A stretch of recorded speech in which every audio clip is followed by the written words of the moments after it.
आत येणाऱ्यांचे स्वागत करतात ती घराची दारे.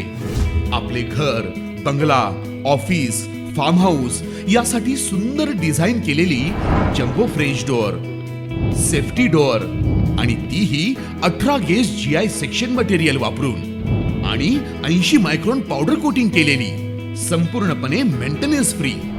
नजर खिळून राहील असे आकर्षक सर्व प्रकारचे डोअर्स मिळण्याचे नाशिक मधील एकमेव नाव शिवाय एंटरप्राइजेस.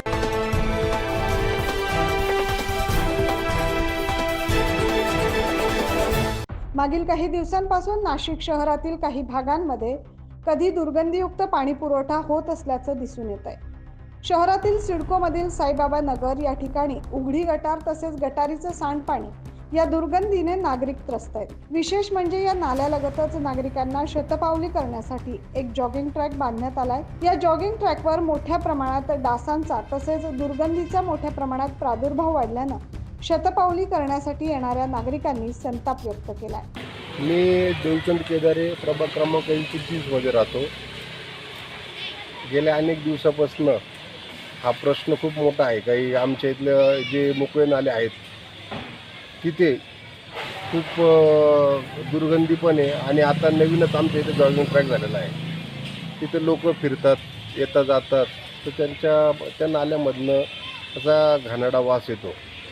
त्यामुळे नागरिकांना त्रास होतो आणि आम्ही वारंवार सांगतो का या नाले साफ करा आणि त्या नाल्यामधली जी प्रॉपर घाण असते ती काढून टाका. पण जे महापालिकेचे काही कर्मचारी आहेत ते फक्त त्याच्यात जी घाण जमा होते ती एका साईडला लावून देता आणि पाणी मोकळं करून देता. पाणी मोकळं न करता त्याच्यामधली जी घाण साचलेली आहे, ती माती साचलेली, ते दगडं आहे, ते कचरा आहे, त्याच्यामधला तो खरा ॲक्च्युली उचलला गेला पाहिजे, तेव्हा तो साफ होतो.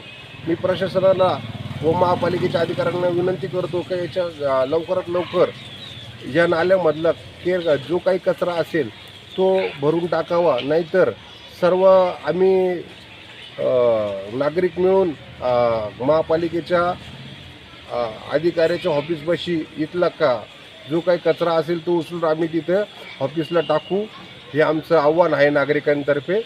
पावसाळ्यापूर्वीच नाले सफाई तसेच नाल्यांमध्ये असलेला कचरा याची दक्षता मनपाने घ्यायला हवी असे स्थानिक नागरिकांचं म्हणणं आहे.